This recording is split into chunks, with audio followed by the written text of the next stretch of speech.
नमस्कार दोस्तों, लोकसभा का विधिवत सत्र शुरू हो चुका है और राष्ट्रपति का अभिभाषण आज हुआ है।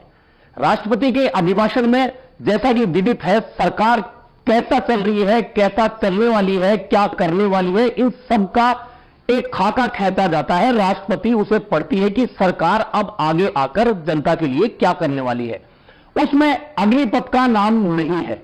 यह बड़ा आश्चर्य का विषय है। जिस अग्निपथ को लेकर इस लोकसभा चुनाव में सबसे ज्यादा भाजपा की खिलाफत हुई, वही भाजपा सरकार जिस सरकार बन गई है एनडीए की, भाजपा जिसका नेतृत्व कर रही है, उसमें अगर अग्निपथ का अभी तक जिक्र नहीं है तो फिर क्या वे बातें बेमानी हो जाती हैं जो कि इस मामले में बदलाव की चर्चाएं करवा रही है कि अग्निपथ में बदलाव होगा। जो 25% का आंकड़ा अभी स्थायी होने का है, वह आंकड़ा आगे बढ़कर 75% या 50% तक किया जा सकता है। इसका अभी कोई जिक्र नहीं है।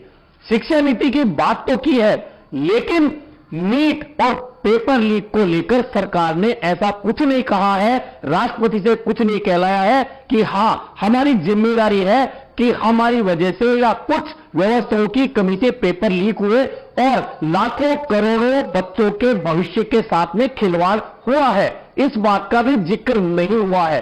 और रोजगार को लेकर सरकार बात करती है, रोजगार को लेकर बहुत सारी चर्चाएं करती है कि रोजगार के लिए सरकार ये करेगी, सरकार वो करेगी, लेकिन बेरोजगारी को लेकर कोई भी सरकार आज तक यह नहीं कह पाई है कि यदि बेरोजगारी दर बढ़ी है तो उसके लिए सरकार की यह नीतियां जिम्मेदार हैं।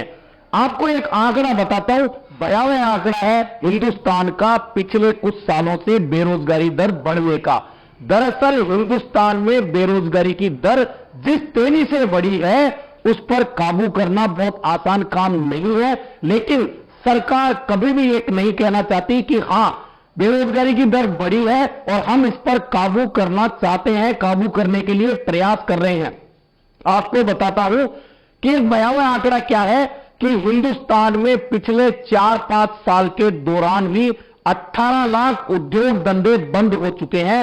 और 18 लाख का यह आंकड़ा कोई 2-4-5 हजार का नहीं, 18 लाख उद्योग धंधे बंद होना बहुत बड़ा काम है और बहुत बड़ी बात है। और 18 लाख अगर उद्योग धंधे बंद हुए हैं तो उनमें लगभग 54 लाख लोग बेरोजगार हुए हैं। यह इतना बड़ा आंकड़ा है जिससे सरकार बच नहीं सकती। बहुत सारी नीतियां सरकार की ऐसी होती है जिसकी वजह से उद्योग धंधे बंद होते हैं। और 18 लाख उद्योग धंधे बंद होने पर यदि 14 लाख लोग बेरोजगार हो रहे हैं तो ये वे उद्योग धंधे हैं जिन्हें आगे बढ़ाने के लिए सरकार बहुत बात करती है, खास तौर पर एमएसएमई। आपने देखा होगा कि कांग्रेस के नेता राहुल गांधी ने जब बेरोजगारी का जिक्र किया हमेशा, तो उन्होंने एमएसएमई का जिक्र किया और ये एमएसएमई है जिसके अंदर सबसे ज्यादा मार पड़ी है।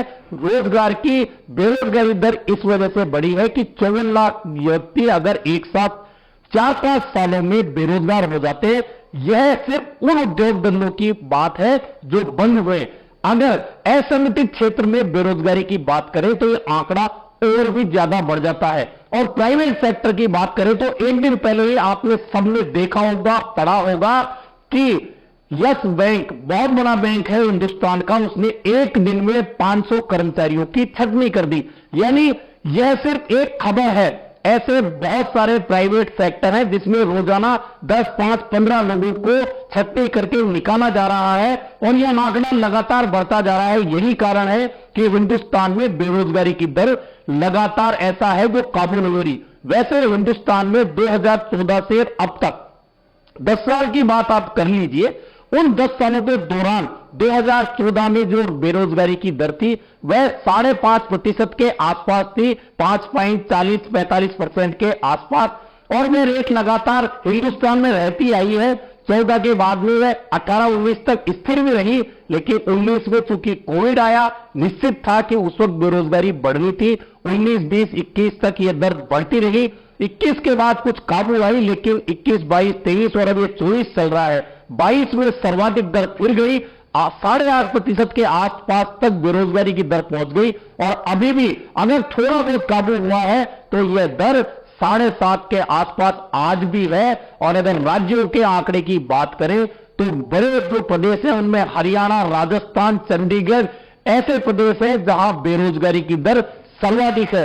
यानी कि सरकार बेरोजगारी को लेकर किस तरह से लड़ेगी, इस पर कोई स्पष्ट नीति सरकार नहीं दे पा रही है आखिर। और इसका एक बहुत बड़ा कारण है बेरोजगारी का कि सरकारी जो भर्तियां हैं, केंद्र सरकार की जो भर्तियां है, 30 लाख पद यदि खाली रहते हैं तो आप मान सकते हैं कि किस तरह से बेरोजगारी बढ़ी हुई है।